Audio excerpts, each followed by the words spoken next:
Mm-hmm. And he sits back and he pats his tummy in the story. He's like, yeah, I'm just going to give into the dad bod. And I'm not going to be offensive here, but I may have had a pint or two in me. I looked at him and said, dude, F the dad bod.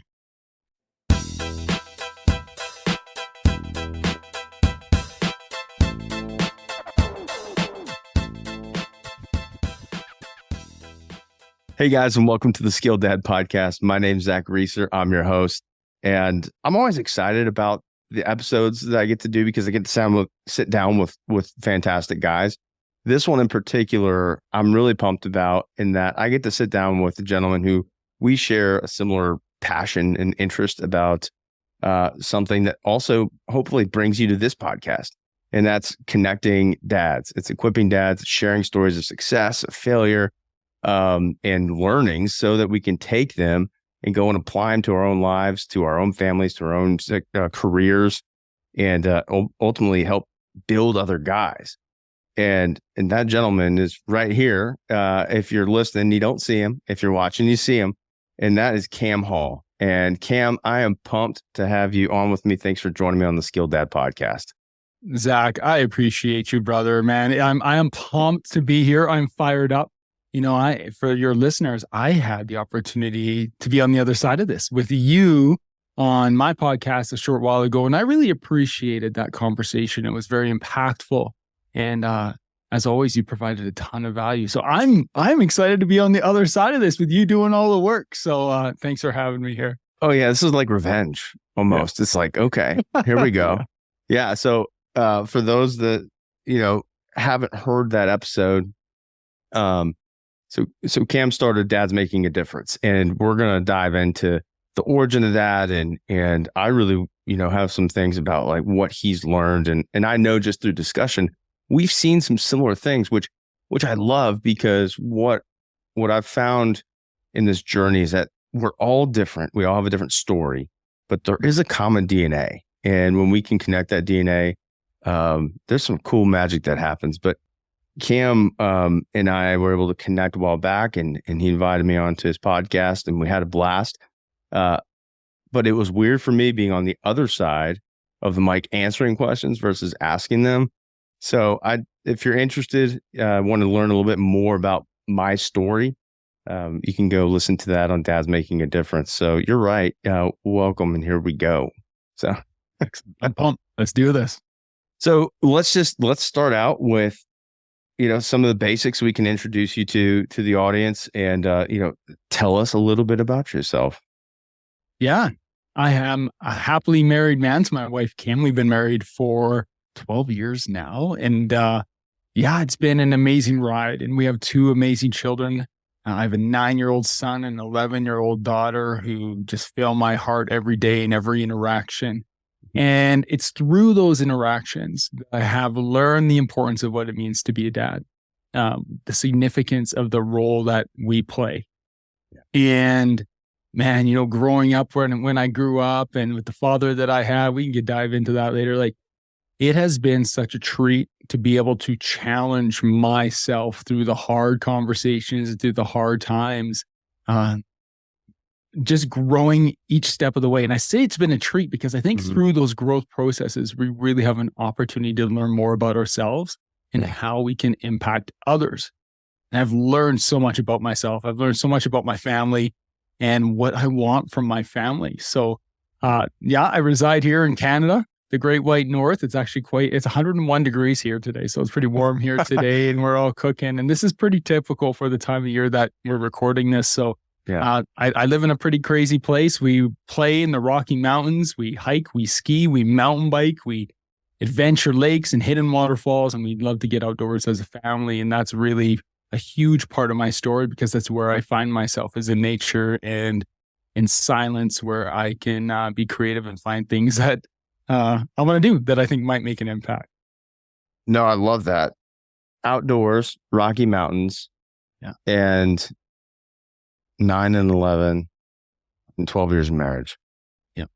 And so I think there's a whole segment on outdoors and getting active. You've mentioned kind of as you've grown, I kind of want to jump into, you've grown as a dad, you've got 9 and 11.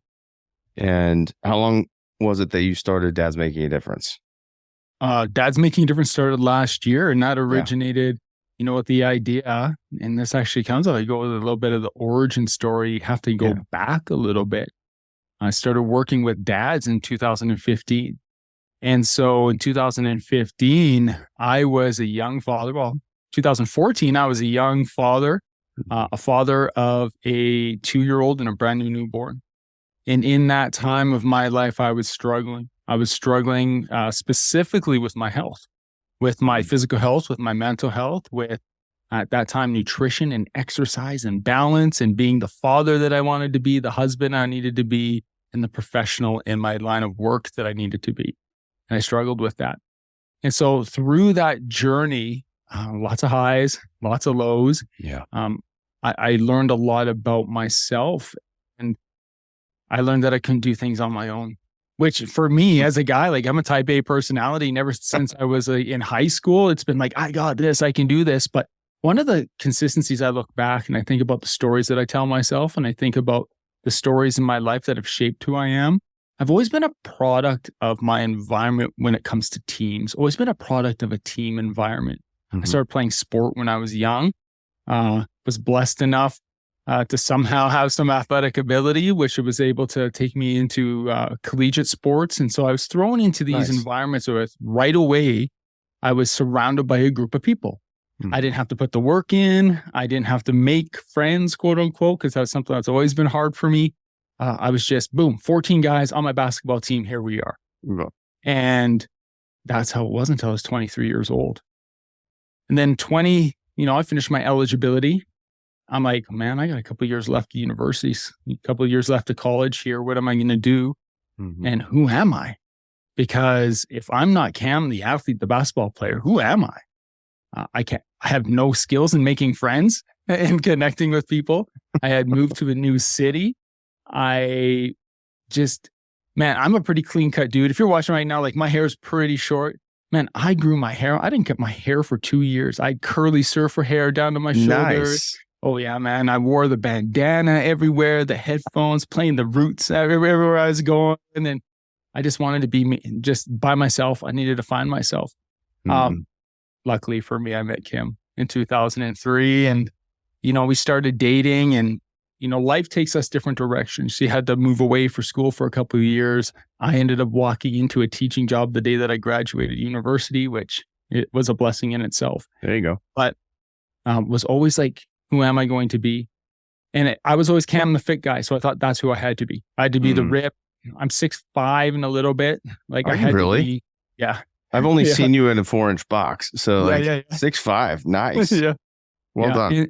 And so I always thought I needed to live up to this image, right? So to this like fit, athletic guy. And so I did everything I could to upkeep that image. And so in my late 20s, I was pretty much starving myself to get a desired result, aesthetic look. I thought I always needed to be 6'5", 225 and chiseled. And that's where I wanted to be. And successfully, I did that physically, but mentally, it played a huge role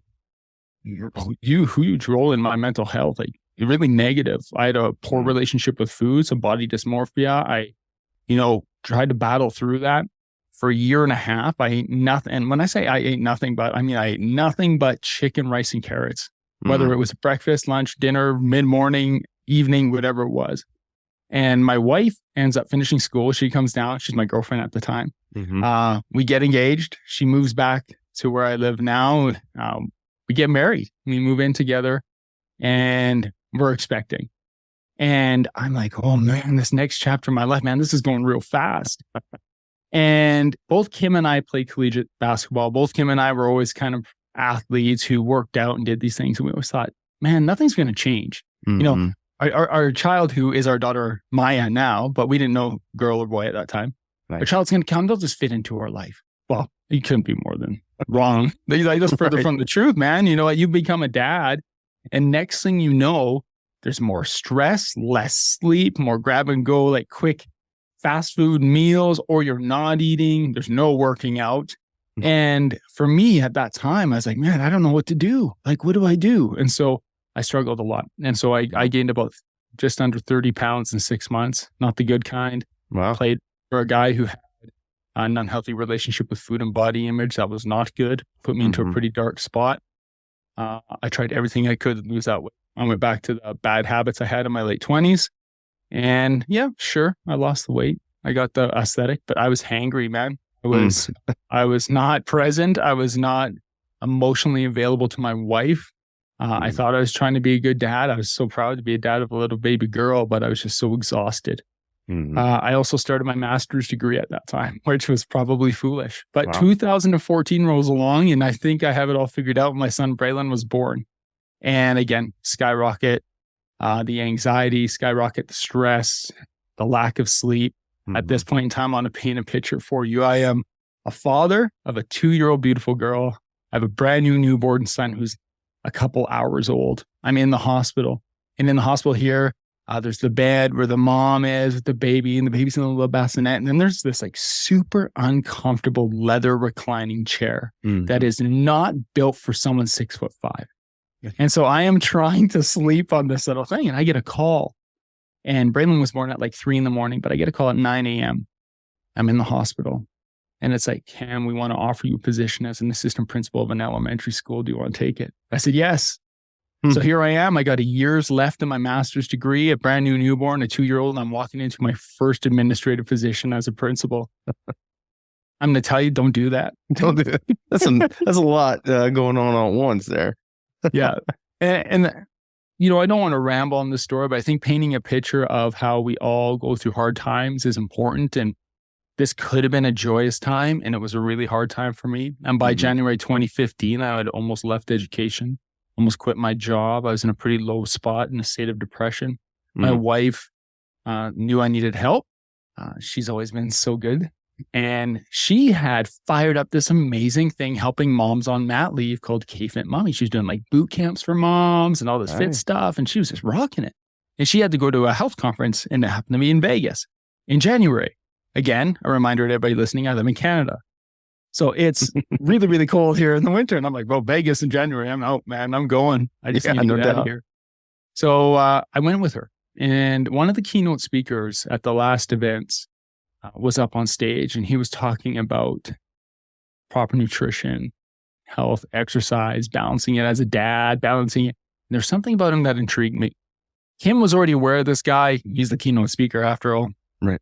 And so everybody was lined up and giving him hugs and meeting him after. And so his name's Mark McDonald. And so we line up. I said, Kim, let's just line up in this line. And I don't care, right? I'm in a low effect here. Like, I'm just happy I'm in Vegas. I'd rather be by the pool. Even in January, and people in Vegas are like, January's cold, right? So we wait in line to see Mark. We get to the front, and I said, hey, Mark, my name's Cam Paul. I live in Lethbridge, Alberta. My wife, Kim, has K-Fit Mommy. And he's like, whoa, you're K-Fit Mommy? And all of a sudden, we're like, whoa, what? He's like, yeah, your mentors, Lori and Dean in Edmonton, Alberta, they're connected to me. They told me about you and that you might be here. I'm so excited to connect with you. We need to chat. Here's my cell phone number, blah, blah, blah. And I was just caught off guard. I was like, what the heck is going on here? Well, fast forward 6 months, he's doing a book launch. And his book is called Why Kids Make You Fat and How to Get Your Body Back. Oh, there you go. And so anyway, he comes as a book launch here in Canada. We put it on. I get to spend the weekend with him, and I opt in, man. I commit. I let Mark coach me for 3 months.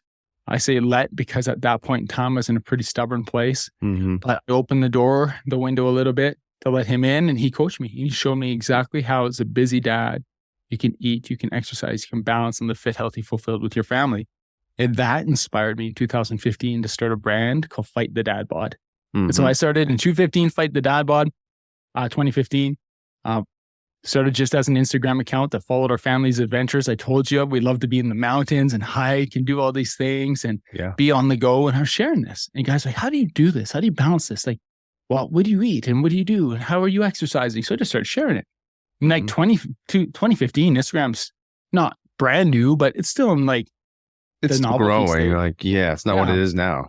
Not what it is now. And so, got some pretty good traction earlier on with, guys reaching out. And next thing I know, I'm coaching. Guys ask, hey, do you coach people? I'm like, well, I never thought about that. But yeah, I'm certified. I have a bachelor's in exercise science. I have a, an after degree in education. I now have a master's degree in leadership and all these things. I was like, yeah, I'm definitely qualified and have the yeah, I could do this. So I became an IBNFC certified nutrition coach and started Fight the DadBod coaching men. And I still do to this day. I love it. It's great. But I can stop here if you have any questions, but I was going to tie in on why Dad's Making a Difference exists. No, I love it. I mean, I have questions, but it's probably more like some of the personal questions, right? So I'm going to sign up for a coaching program after this. But no, I think it's always interesting to hear a journey. And the one thing I'll tap on, and then want to continue on with this and don't lose any of the momentum, is, we both have a lot of conversations, and a majority of mine are not on the mic. And that's actually why I love it, right? It's finding guys that might be in a tough spot and it's not just encouraging. Encouraging is important, but it's also kind of helping be an advocate for them when there's that narrative. So to hear that you were kind of in this place, and then to find the thing that helped,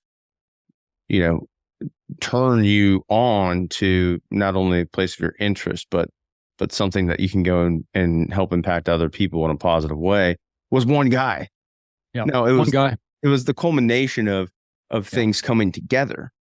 But you could have stayed at home, not gone to Vegas. Yep. Could have. Wintertime Canada versus going to Vegas. But it's getting in the right place at the right time. We don't know where that is. So it's kind of saying yes to opportunities. And then you could have held back and said, hey, Kim, you go talk to him. I'm going to go do something over here, even in your stubborn stage.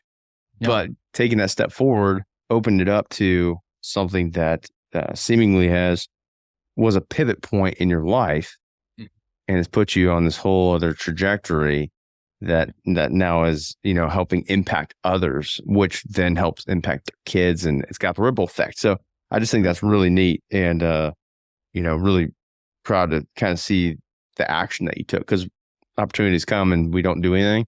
You did something, and then it keeps going, and Dad's Making a Difference. Yeah, and you never know where inspiration comes from.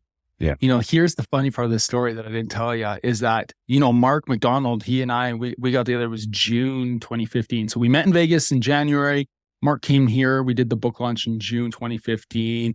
And he was like, gives me like the mentor's pat on the shoulder. You know the one I'm talking about, like the heavy pat. It's like, man, we're going to get you right. We're going to get you on track. You need to tell other dads how you can do this. And so I had this fire in me. And then fast forward a couple months, and it was September. We were back in the routine of life after the summer, and I was playing men's league basketball. And this is actually where Fight the DadBod came from. I was in a bar having nachos and beer with my men's league basketball team. Mm-hmm. This is the ironic part. And we're sitting there, and one of my good buddies I played college ball with, he was still on my men's league team, and he was putting on a little bit of weight, and I have this fire lit in me from Mark, right? So he sits back and he pats his tummy in the store, and he's like, yeah, I'm just going to give into the dad bod. And I'm not going to be offensive here, but I may have had a pint or two in me. I looked at him and said, dude, F the dad bod. And then instantly in my head, I was like, oh yeah. So I went home that night and I was like, okay, well, I can't be offensive. Like, I don't know how that's going to go. However, I did make a whole bunch of t-shirts that were hashtag F the DadBod. I did do that. But I thought, Fight the DadBod. So that night I go home, I get every domain, social media account I can think of, everything Fight the DadBod. And that's where it starts, the idea for it. Yeah. And so that was my avenue to be able to impact men and help them or inspire them or guide them living fit, healthy, fulfilled lives with their families.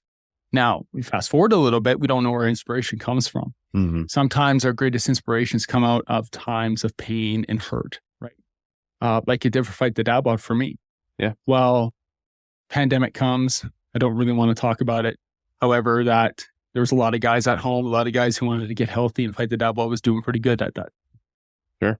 But then we get back into the routine. Everything goes back to normal. I'm at this point, an administrator of a high school, 1,300 students, 117 staff.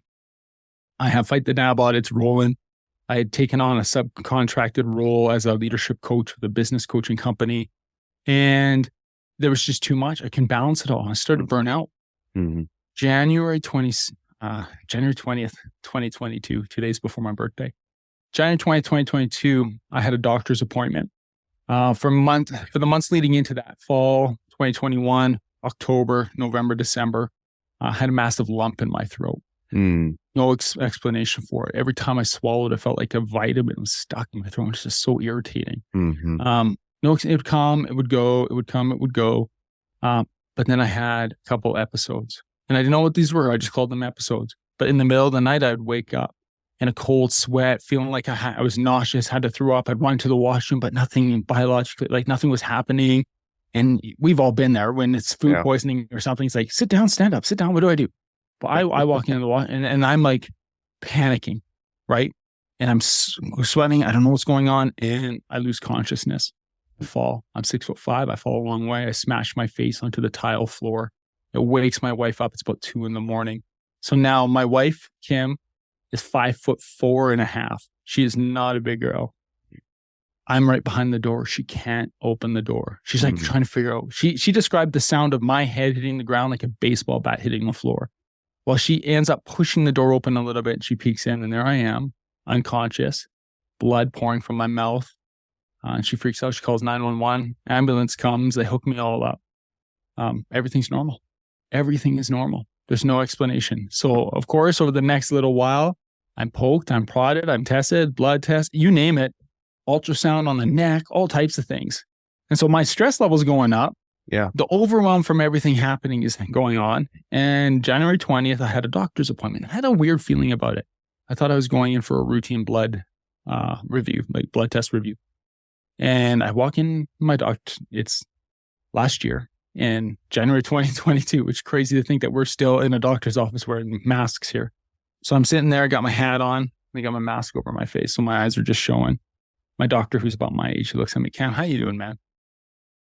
I couldn't even answer him. Zach, I couldn't even answer him. I just started to well up and I didn't know why. He's like, you're not doing good, are you? He's like, Cam, there's nothing wrong with you. The only thing wrong with you is the amount of stress and anxiety that you're under right now. What you have going on in your neck, specialist thinks it's stress related. It has to do with this gland, this, and he explains it. He's like, when do you notice it? So I tell him, he said, yep, stress related. He's Cam, you're suffering from panic attacks. That's what you're suffering from in the middle of the night.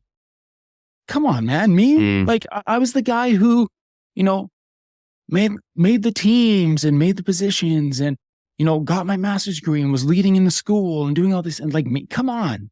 Yeah. Like I'm leading guys in there how to live a fit, healthy life. And here I am. And it was a moment of weakness for me and embarrassment. But at the same time, I was so relieved to hear him say that I wasn't doing well and I could acknowledge it. And then he said, Cam, I'm putting you out. I'm putting you out for 3 months. I'm going to take you out of work. I'm not going to give you the letter to give it to your employer because I know you're not going to give them. I'm going to fax it directly to them. He's probably right on that. But I proceeded, January 20th, 2022, I went on a medical leave, which mind-blowing for me actually to still think about it. And I hid in my house for 2.5 weeks because I live in a city of 100,000 people. I'm the administrator of a high school and people know you're supposed to be at work. And so why aren't you at work on a Tuesday afternoon? Right. Why are you cutting why are you cutting the grass, Cam? Like that type of stuff. And so I hid in my house for 2.5 weeks. But one thing I was still doing was coaching a couple guys with Fight the DadBod. I didn't want them to know. I didn't want to be vulnerable. Until one day I just opened up with a couple of my clients. I said, hey guys, here's where I'm at. And they're like, oh, I'm so glad you said this because I've been struggling with dun, dun, dun, dun. The other guy, I've been struggling with dun, dun, dun. I was like, whoa, we came in here for fitness and nutrition, but so much other stuff has come to the surface. Guys need help with their physical health. Guys need help with their emotional growth and their emotional health, their intellectual health and growth, their financial, their spiritual, their intellectual, like all of this relational with their wives. And it was through that time of pain that the idea for Dads Making a Difference came. And so June 1st, 2022, man, DMD podcast launched and working in the works right now for a Dads Making a Difference mastermind group. Dude, that's awesome. Okay. It's a powerful story. I think, there's pieces of it that I can definitely relate to, which we talked about kind of on your podcast, but no. The big question, I like to know why of things. Yeah. And the more conversations that I've had that I can't speak for you, but the more conversations I've had, that common DNA I talked about kind of at the beginning, we've got many of us have a mask, have the persona we want to show, have the image that we need to keep. I'm Got sure it all together. yeah, there's like lots of books out there. Actually, there's a book called I think it's just Masks. But under the surface, it doesn't take too long sometimes when there's trust established to have that conversation and to be able to share, I think, and be, vulnerable and share with what's going on in each other's lives. Let me ask you this. During that time when you had all these things kind of piling up, which ultimately led to like a physiological response, it sounds like, to the mental side, and mental health is a big arena, which I think is really good. There's attention towards it. What did your friend group look like? Because you had mentioned isolated, man. I was isolated. I think a big part of why men suffer and why I suffered is because I was isolated. Mm-hmm. I said I've always had trouble making friends. And you mentioned the book Masks. I also just read a book that's like Own Your Past, Change Your Future. And it's about the stories that we tell ourselves. Mm-hmm. I think about, I can relate things that happened in my childhood to why it was hard for me to make friends and why I loved sport as an outlet. And then my inability to make friends and make connections and meaningful connections with other males. I was friends with everybody, but had no close friends. I was that kid in high school. Friends with everybody, got along with everybody, but had no close friends. And then I got an excuse. For 6 years, I didn't have to make friends because I was playing sports. Right. And then when I look at my life picture, when I stopped playing sports, I struggled with my identity because I didn't know who I was. I wasn't secure in who I was.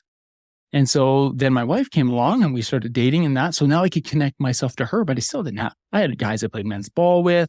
I had a couple at that point, I had 2 or 3 close friends. Those are my 2 or 3 close friends I have now, but who don't live in my city.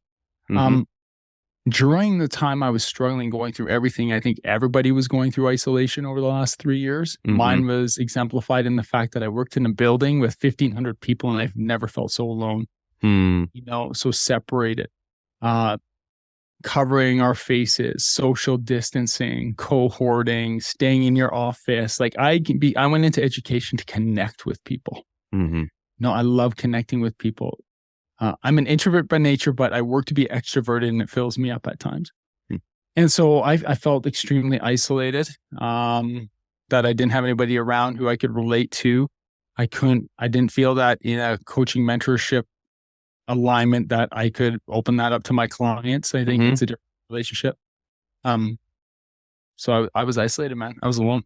Almost like professional relationship. There's still something to maintain. That's interesting because you and I talked about, I think it might have been on your podcast. If not, it was off the mic at some point. A lot of people kind of our age, over a lot of my circle, move around. Like some of us had come back to Nashville, but a lot of us had gone out in multiple places. Like we moved across country twice before coming back. And as an adult, so like you go through and you have built in, whether you're on a sports team, general school, whatever, you have your built-in cohorts. And if you've gone to college, you have, built-in cohorts through sports, fraternity, sorority, whatever. And then you get beyond and now it's a different ball game. And the feedback I've heard, even like recently from conversation with my wife, is wives looking for friends for their husbands. Yeah, almost. I don't know if you run into that, but a little bit. Yeah, I mean, there's nothing wrong with that. I appreciate that, but because sometimes there's good connections, but there is that thing. So I don't have the answer immediately, but how we can, if you're listening to this and it resonates with you, any tips that you've learned would be helpful. Most of mine, you hear it on other episodes, is just step into the awkward and be that guy, because it could lead nowhere and nothing's changed, or it could lead to that random opportunity where one dude now can be, kind of your wingman, and then it grows. So anything that you've learned in that? Yeah, well, absolutely. The turning point for me is I joined a mastermind group. I joined a group of brothers who would hold me accountable. Guys who now I've been connected with for over a year, who, through that connection, we live in different places, but we get together several times a year in person. And through those connections, I would say that those brothers within that group are some of the closest guys that I have in my life. I would trust many of those guys with anything, which is incredible that we've been able to build that over something that's been online, something that's been online, but also has the in-person stuff. It's really important.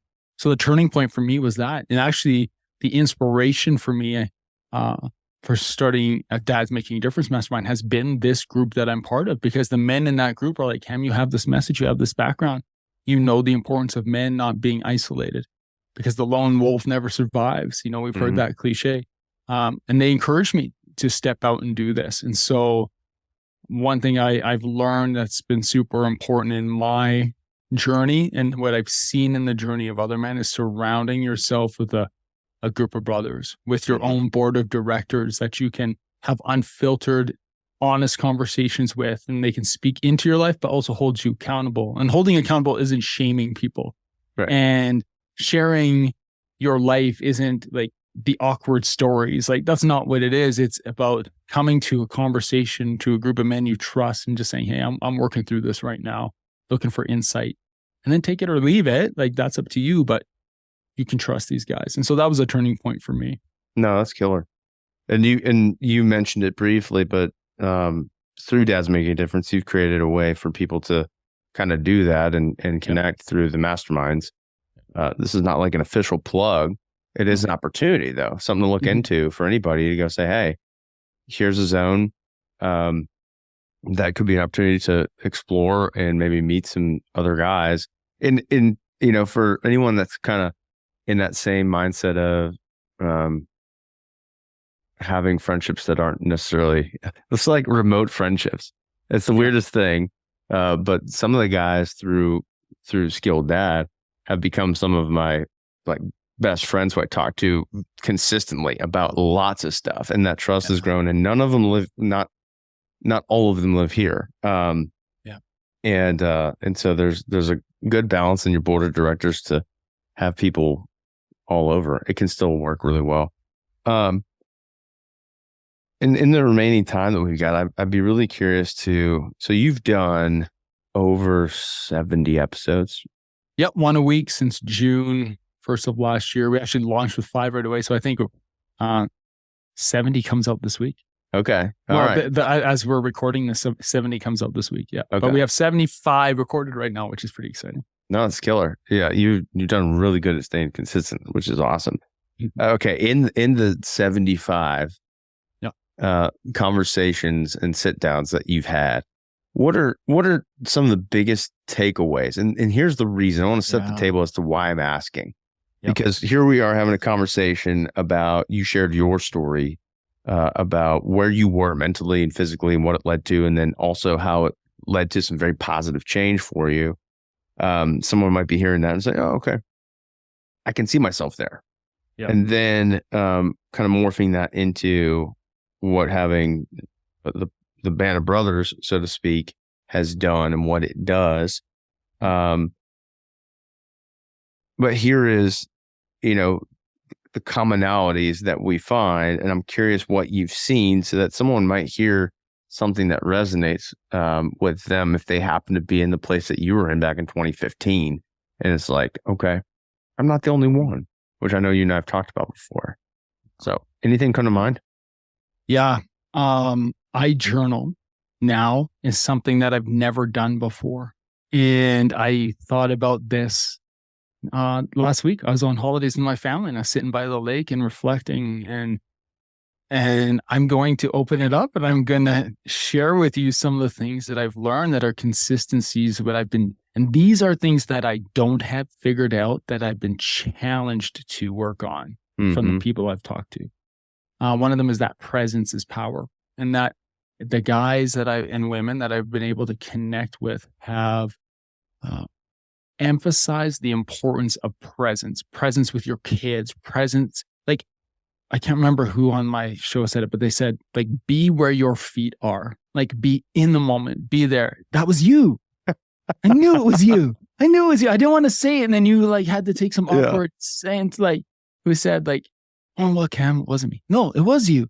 Like, be where your feet are. And I have that right here in my thing. Be where your feet are. Presence is power.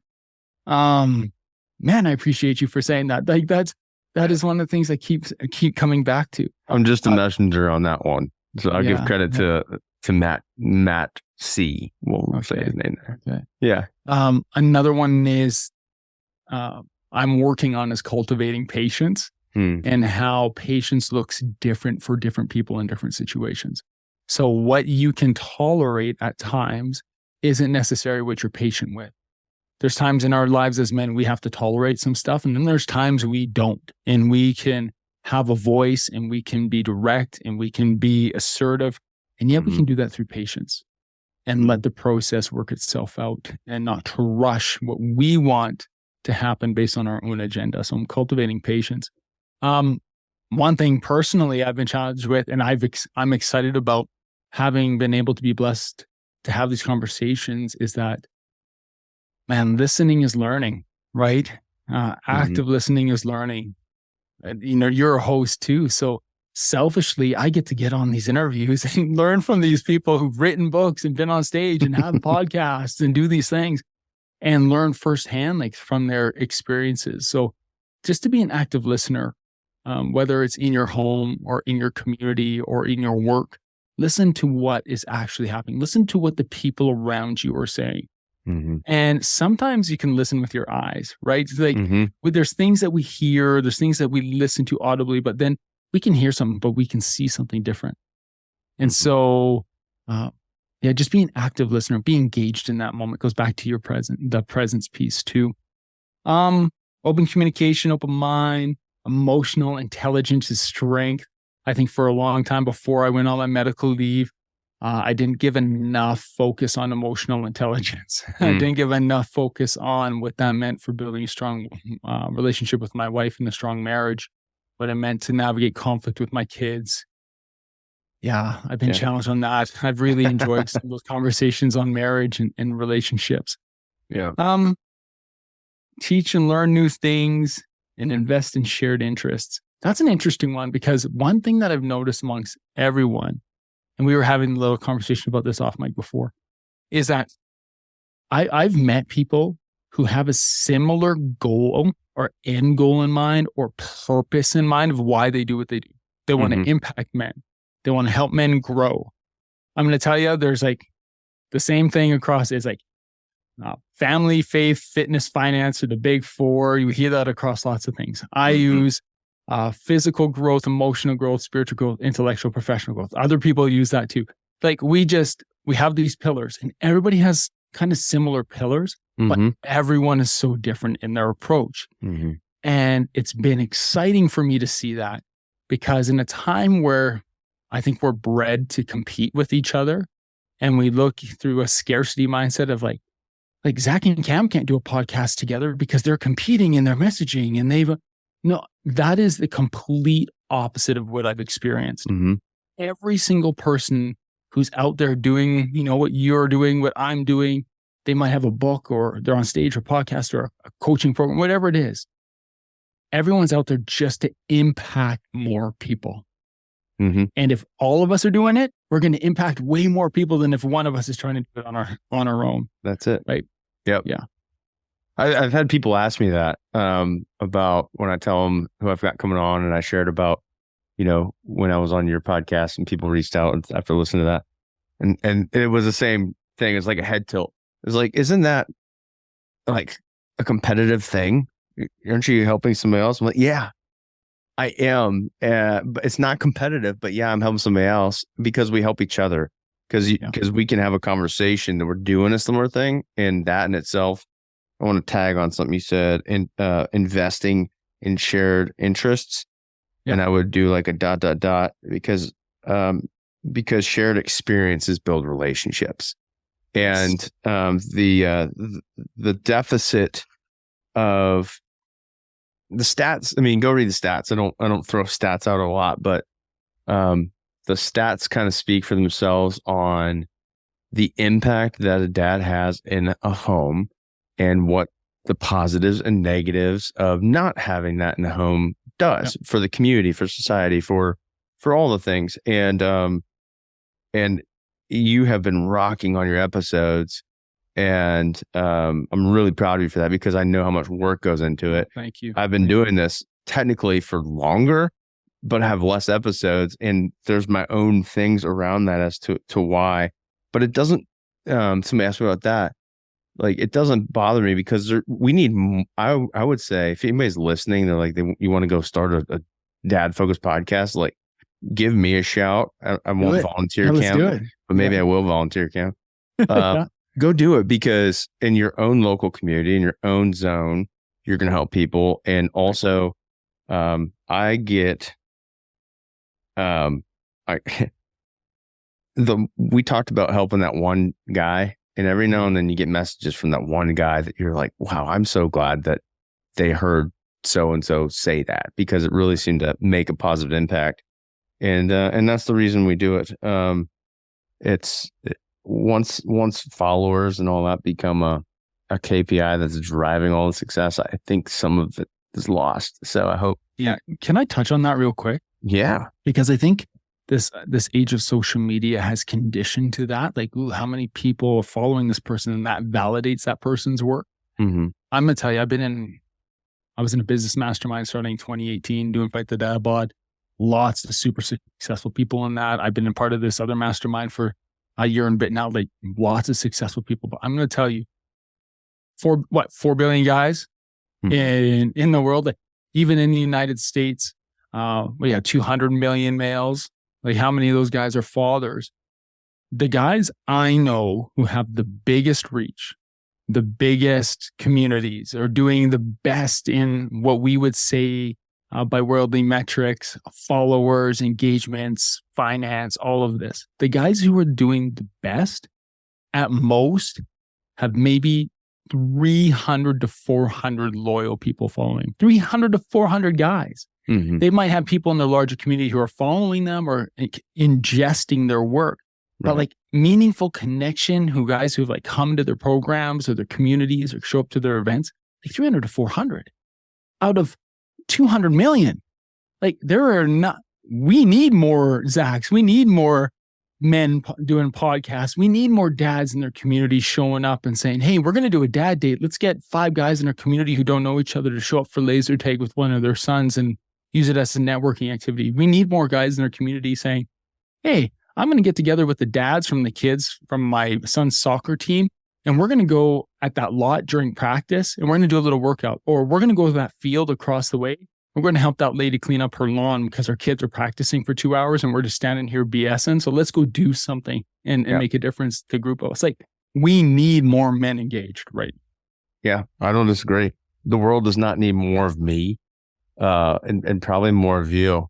But for you, listener, potentially we need more of you. And so what you bring, we all bring something different to the table: skills, strengths, weaknesses. And I love this saying that my German grandmother-in-law used to say, in a very deep German accent. I won't do it here. But if both of you this is in reference to marriage, but I would say, sometimes in any relationship, if both of you are exactly the same, then one of you is not needed.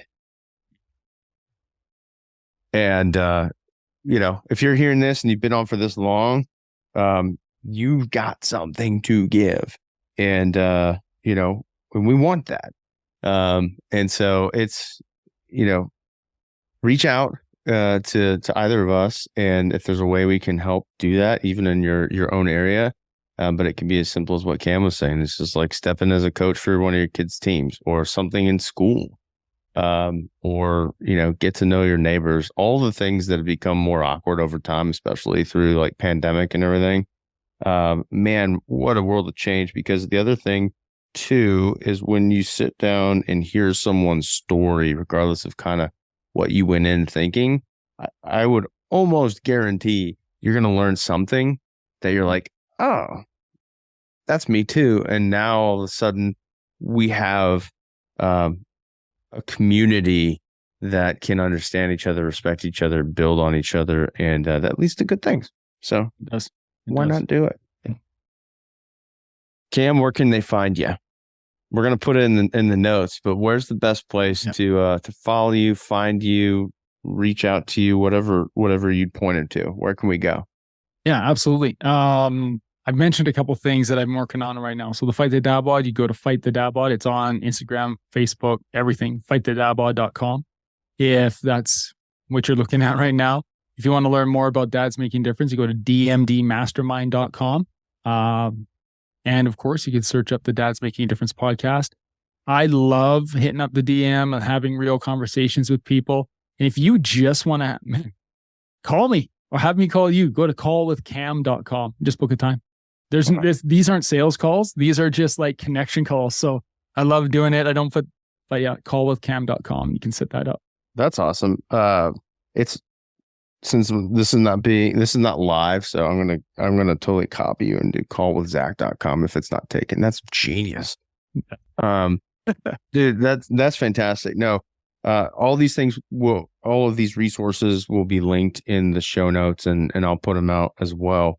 I would love to have one of the F the DadBod t-shirts at some point. So just point me in that direction. Yeah, cool.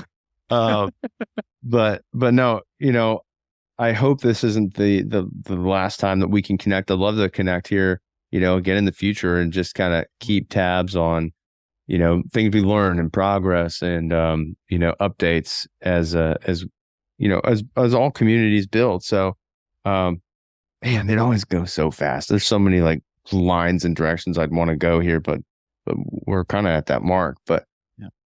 Cam, thanks for being on, man. I really appreciate it. It was a blast having you. I have thoroughly enjoyed it. Thanks for having me. I appreciate you, and I appreciate the work that you're doing. And I want to encourage you to keep pushing. And if you're listening to this right now, you gotta, if you haven't subscribed to this, you got to subscribe to Zach's podcast. You got to follow his work. You got to reach out, and you make sure that you share this episode with a dad who needs to hear it. I appreciate that. Smash that like button. No, man, I appreciate it. It's fun. It's awesome. And as Cam said, hey, if you're listening to this, you made it to this point. I really hope that there's some big takeaways. If you happen to be Cam or in the same place Cam was a few years ago, I would throw out an encouragement to you and also a challenge that you don't have to go it alone. I would recommend you don't go it alone, because if you're listening to this and you're a dad, it's not just you, but it can and does start with you. And you've got a responsibility, to yourself, to your family. And you've got guys like Cam and myself that would love to help you in whatever way that we're able to.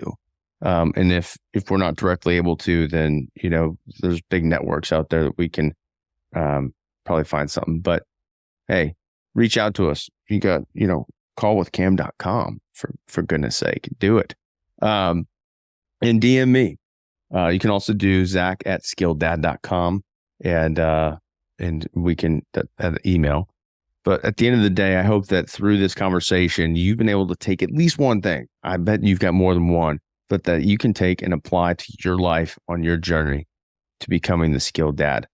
If you heard something that you think would impact someone else, please share it with them. And if you have ideas on things that you think would be beneficial for other guys that share that with us again at Zach at SkilledDad.com. We're looking forward to seeing you on the next episode. Thanks for listening. You're listening to The Skilled Dad.